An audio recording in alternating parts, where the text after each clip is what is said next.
Glad you could join us. Now, it appears academic work at the Nkwanta Senior High School in the Volta region will not resume anytime soon. First and second year students who reported today were asked to return home by school authorities.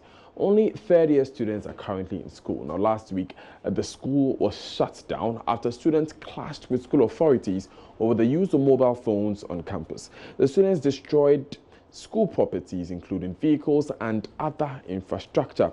35 students were arrested during the intervention of a joint police and military task force to restore calm. Last Wednesday, parents met with school authorities to find a lasting solution to troubles in the school and fashion a way forward. School was expected to resume today, but that doesn't seem to be the case at the moment, as teachers are asking for psychological attention before beginning lessons. Let's go to the school now and ascertain the prevailing situation. Kwame Obrimpong is a reporter with sister station at Doom TV, joining us on the line with more. Kwame, good afternoon. How's the school today? Good afternoon, my brother. Yes, so what's the current situation in the school? How are the first and second year students responding to this new directive to vacate? Right, as you said earlier on, Monday, there was this riot that students went on rampage, destroying school properties and some properties of teachers in Nkwanta Senior High School. And currently, I'm at Nkwanta Senior High School, where we're told last week Friday that classes for school resumed today. But currently, as I speak with you, classes have been shut down. Teachers are saying or calling that until they receive psychological therapy to start them, they are not ready or they are not prepared to go back to school. I'm here with the AGP of Nkwanta Senior High School. Jeremy here, she will tell us how she's feeling, because in the morning there was this registration exercise that went on with the Form 3.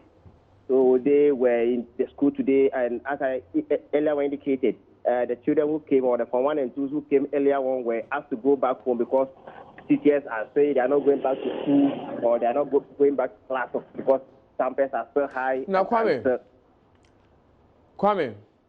that's great. Before we talk to those with you, why are the teachers saying they need psychological attention before they go back to class? As I speak, you do now have a petition or a document that has been intercepted from the school campus right away, and what they are saying that they are not ready to go to school, and because of the psychological trauma, and additionally, the staff are still contending with what is likely to happen to the students be asked to return now, following the kind of message they relay through the FM station during the incident, and they said students have threatened to carry out their salvage plot to eliminate some staff by creating bad blood between the community and staff. So they are saying that they are afraid they cannot go and stand in front of these children to teach them, since they threaten their lives. They don't know what may happen next when in school or class. So they are calling on school authorities that until they have these psychological therapists that will start them to convince them, yes, that the children are not harmful, they can go back to class and teach them. They are not ready or they are not prepared to go back to class. Thank you, Kwame Obrimpong, for that report. Let's go to the other line now and speak with a housemaster of the Nkwanta Senior High School. We will be hearing from the headmaster of the school shortly.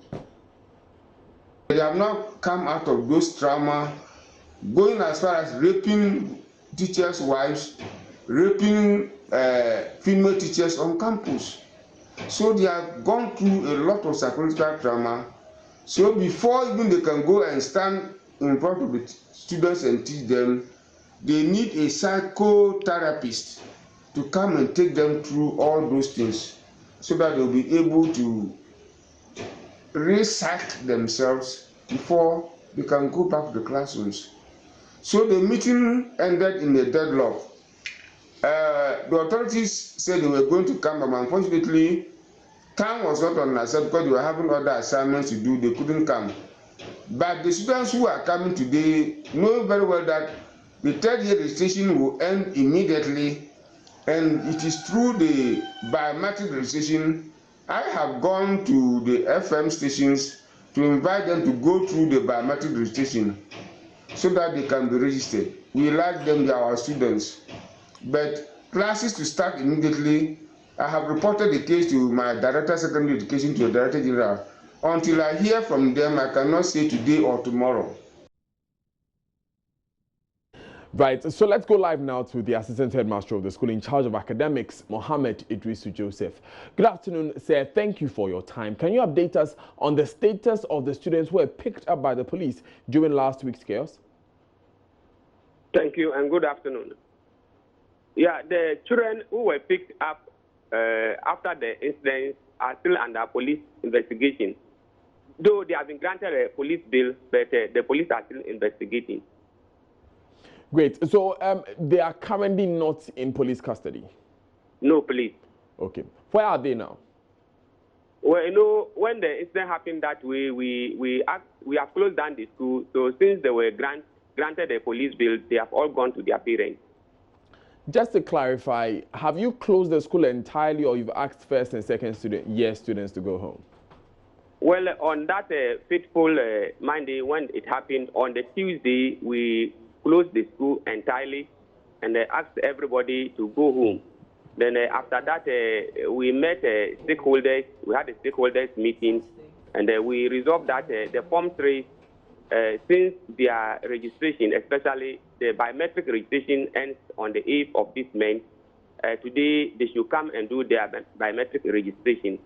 And then the gold track that will be coming on the 10th, we also resolved that on that 10th, they should also come to school. Okay, so the Form 3s will stay in school to finish their registration. After that, do they stay in school or they go home?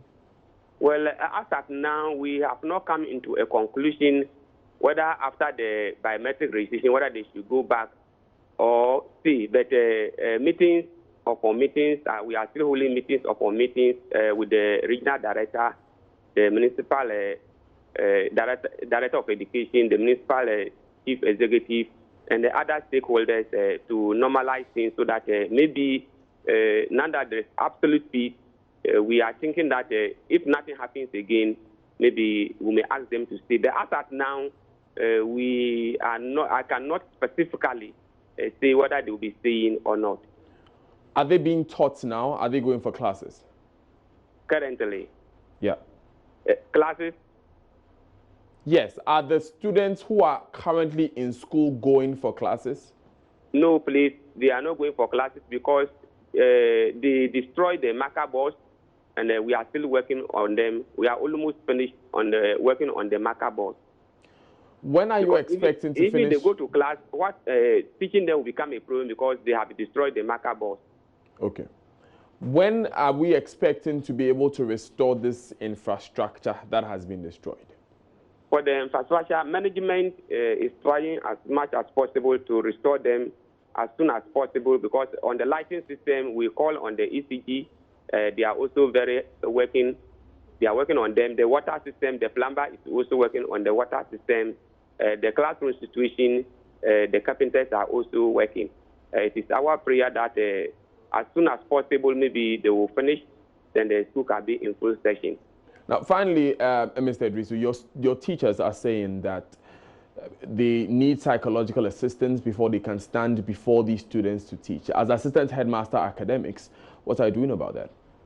Yeah, on Friday, we met them, though I know psychologically that will be there, but we met them, we talked to them that since they are our children, and it is as a result of improving academic performance that has brought all this.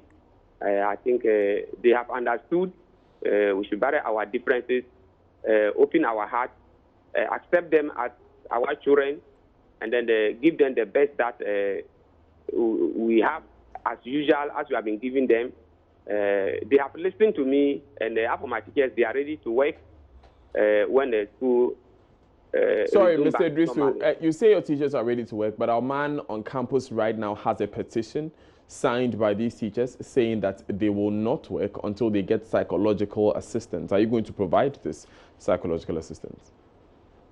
Please, Can you come back again? I'm saying that you may say you know your teachers and they are ready to work, but even after Friday's meeting with them, my man in the Volta region has in his hands a petition from your teachers saying that if they don't have this psychological assistance, they will not work. Are you ready to provide this assistance? Yeah, the other day when they raised that point, even the municipal director of education assured them that we are working at it. And I know my teachers, even though they are worried psychologically, but I still assure you that when school is normal, they will work. Thank you, Mr. Idrisu. So that's the Gold Track would come to school on 10th. You are confident that they will be taught from the 10th? Definitely, because they are not part of the distraction. Okay, thank you. We will not allow them to suffer that way. And when will the Form 2s return to school? Yeah, it's the Form 2s. We are still working at it to make sure that if things are normalized, maybe within the week, they can also join the Gold Track. Thank you, Mohammed Idris. He's the Assistant Headmaster Academic of Nkwanta Senior High School. You're still watching Joy News today. Let's deal with government. Now, in their position on the reconstitution of the Governance Council of KNUST is that individuals who sat on the old council ought not to be on the new one, expected to resolve the impasse there. That's according to Information Minister Kojo Oppong-Nkrumah, who also says members of the dissolved council are party to the matter and should not be judges in their own court. Though he admits government failed in meeting the November 2 deadline to submit their nominees for the council, he says government is committed to ensuring the school is reopened as soon as possible. Mr. Oppong-Nkrumah believes a fresh council altogether will do a thorough job in attempts to resolve the issues, and those found to have played a role in last month's disturbances will be brought to book.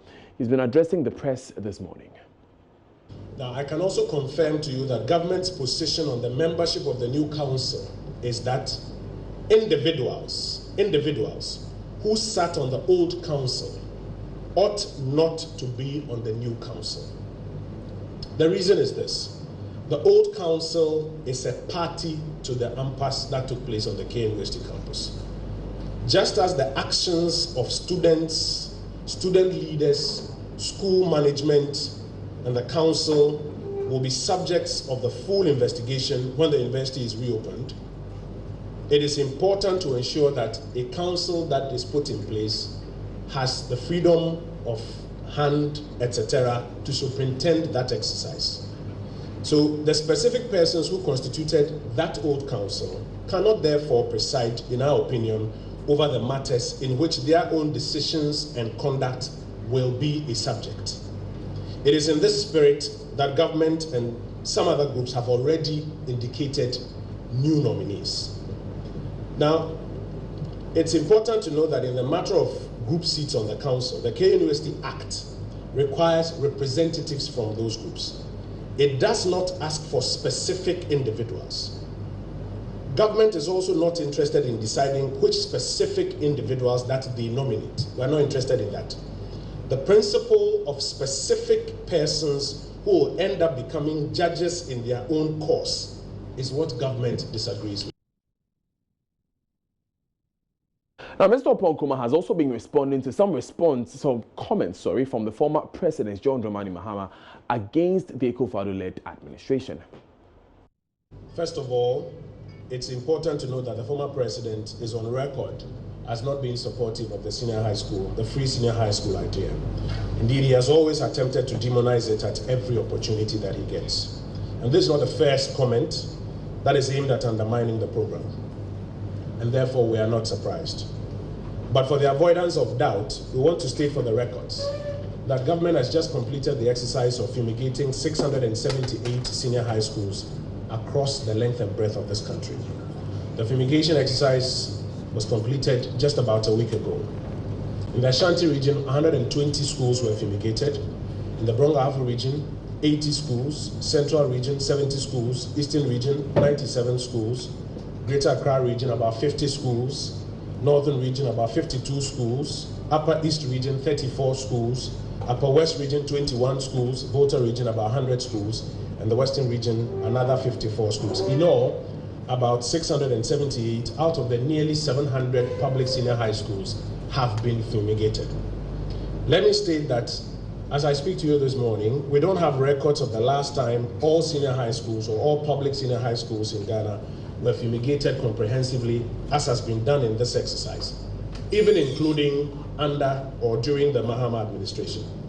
So it's interesting that things that were not done even under that administration, when they are done today, the former president pretends that he's not aware of it or seeks to make comments that are aimed at undermining them. The Akufo-Addo administration remains committed to the free senior high school program, and the administration will not leave any stone unturned in achieving this objective. We encourage the former president that when it comes to state and national matters, it is best if he speaks in the national interest and he speaks to the facts. Now, away from that, the driver alleged to have caused the accident involving Deputy Communications Minister George Anda has been charged with careless and inconsiderate driving and negligently causing harm. The driver is in police custody and would be put before court today. Correspondent Richard Kojo joins me on phone with more. Kojo, tell us what happened in court today.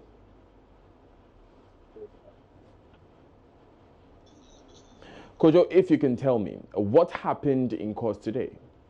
Well, what happened was that the driver has been granted police inquiry bail by the Upper Court Circuit Court this morning. So far, 3 persons have written their statement to the police, and one is a policeman, one is an organizer of the New Patriotic Party that was traveling with Mr. George Anda, and then the other one is the driver. It is only Mr. George Nenya, the Deputy Communications Minister, who is yet to write a statement, and I'm told that it's because his condition. That is why he's unable to write his statement. And so the tipper truck driver is expected to report to the police on a daily basis, so they know what to do. And until Mr. Nenya comes to write his report or his statement to the police. Richard, what have you been picking as regards the circumstances of this accident?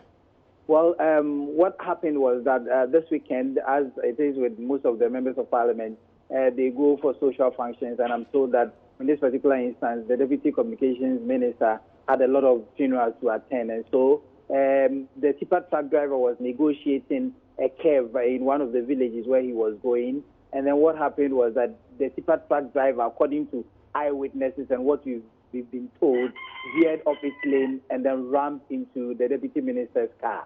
And we had the entire frontage of the car destroyed, and you could see even the engine of the car coming out. And so that was really what happened. After the accident, they were put in some mini Kia truck, and they were sent to the St. Gregory Hospital at Kaswa.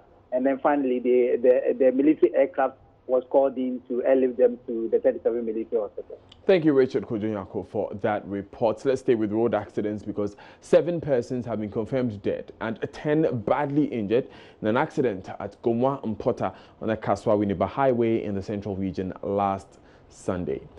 The carnage at the accident-prone stretch of the highway involved a Sprinter Mercedes-Benz bus traveling to Accra from Cape Coast and a Toyota Corolla moving in the opposite direction. An eyewitness said the driver of the Sprinter bus loaded with passengers while overtaking a vehicle burst its tire. Driving at breakneck speed, he crashed head-on into the Toyota saloon car as metal mangled with men. There's more in the following report by Kojo Nyako. The road crash happened 5:30 p.m. Sunday. A Sprinter bus with 33 occupants heading to Accra from Cape Coast, according to the survivors of the accident, attempted overtaking a car and burst a tire in the process. The Sprinter bus rammed into the Toyota Corolla that was heading to Cape Coast from Accra.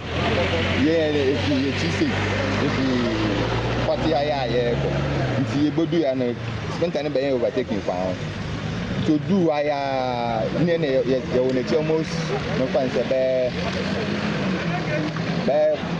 We were coming from Potton and we saw the Sprinter bus attempting overtaking another car. We were 500 meters behind the Sprinter bus then. The driver burst a tire in the process of the overtaking and in the process rammed into an oncoming vehicle, the Toyota Corolla. All the 6 cars that were following packed to help rescue them. No, that's so flat. That's so flat, you know. Yeah, but do you buy you have almost 5 or 6 cars. It's one and in a parking. In a parking a bar. Blood filled the accident scene that created an unfriendly traffic for close to 2 hours on the Winneba-Accra stretch. 5 kilometers away from the scene of the accident is the Winneba Trauma and Specialist Hospital. The dead and the injured were rushed to the hospital. Medical superintendent of the hospital, Dr. Douglas Amponsa, says the lack of ambulance makes it difficult to save lives in situations like these, and they are working feverishly to save a 3-year-old boy whose parents are yet to be found. But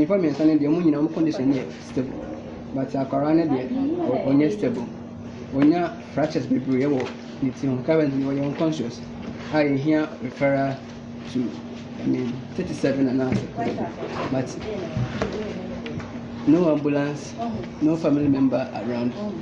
You call national ambulance, we are not getting them. You see, I'm crying here, saving an ambulance, I bet me then I call 37 and a half. 7 persons have been confirmed dead, scores critically injured, including a 3-year-old boy whose identity is unknown. Richard Kwejenya, Joy News, Cape Coast. Back to Accra now, where residents of Adenta and surrounding communities are threatening a demonstration next week Monday to mount pressure on governments to complete the footbridges across the Medina-Adenta highway to curb the increasing loss of lives to road accidents. So almost 200 people have lost their lives along that stretch while trying to cross the road due to the absence of a footbridge. The 191 deaths were recorded over, or 91st death, was recorded over the weekend, breaking the back of the residents. Now, Selon Brantier is a resident of Hasela Butche. He spoke to me earlier on the Super Morning Show on Joy 99.7 FM. Nobody really cares about us. It is very sad for me that a high-ranking member of the Roads and Highways Authority will tell me that in 2004, when they were designing a 6-lane road for a major corridor of this big city, they did not know that the population will increase to the point where you need footbridges, A. B, that you would need only 6 footbridges for a 7-kilometer stretch. Does it mean that you need 1 footbridge per, 1 footbridge per kilometer? Is that what you're trying to tell us? And you are looking at a situation where this is one of the most vibrant commercial centers in Accra. There are 7, SHSs on that road stretch. There are about 12 JHS, big JHSs on that stretch. There is a huge market on that stretch. A market when on Wednesdays and Saturdays, close to about 80 to 100,000 people somehow interact with that particular market. You are talking about a stretch of road that has big churches on both sides of the road where people go to church and cross those roads every Sunday. You are talking about a stretch of road where on those 3 lanes on the left and right center, you have concrete barriers in the middle of the road. And you think that for no apparent reason would anybody need to cross any side of that road. And there are so many trotro stops on that road. Mr. Brantier there was reacting to the Ghana Highways Authority's Director of Bridges, who said the bridges would be completed by ending next year. We are using the fastest route possible in the procurement process. So we are going for the sole sourcing method. And this would have to go to the PPA for approval, and that is not in our control. We expect that by the end of this month, all that would be behind us, and we'll have a contractor to move to site. We expect all the 6 bridges to be completed by end of next year. But at various stages. Did you say end of next year? I'm sorry, the line was not so clear, Mr. Kure. You said by end of next year. By end of next year, we should have all 6 completed. But at various stages of this period, we would have some completed.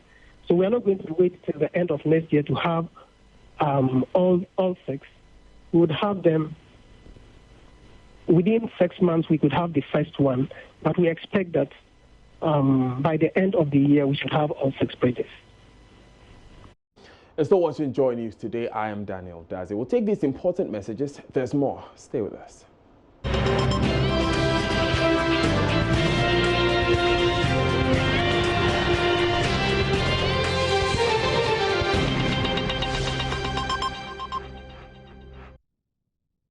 Thanks for staying with us. Now, retired Catholic Archbishop of Kumasi, Archbishop Emeritus Kwesi Sapong, is advocating a 5-year duration for senior high school education. He says it will ensure the students are better and adequately prepared to pursue further studies at the tertiary level. Archbishop Sapong is convinced a 2-year preparatory course like the former 6th form model will produce more mature pre-tertiary products. He was speaking at the 9th graduation of the Spiritan University College in Kumasi. Nana Sentimenta has more in this report.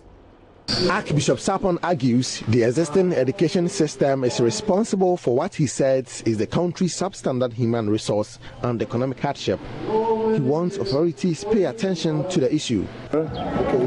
That is the first mistake. And if you go back to the 6th form program, what was the reason why you should discard the 6th form system? You went to secondary school for 5 years, and if you qualified, you went to the 6th form for 2 years, then you went to the university. What was wrong with it? Now, the abolition of the 6th form system, for me, has resulted in the lowering of standards in the educational system. For me, has done a very wrong, a very disastrous, has had a disastrous effect on education. So this is what I feel. Rector of Spiritan University College, Anthony Kofi Anoma, fears under the prevalent conditions, private universities risk folding up unless government intervenes. So what I'm proposing and what I'm appealing to the Minister of Education to do is to give some form of quota system to public universities so that they can admit a certain number of students while allowing private universities to take students who are ready and willing to pay the same way that they pay to public universities. And this tendency of public universities admitting many students in their campuses continue. The danger is that some private universities will have to fold up because they cannot compete with government facilities that are provided by government and the state. Nana Asensumensa report. Still watching Joy News today. I am Daniel Dazi. Emmanuel Abuajiri comes your way next with business.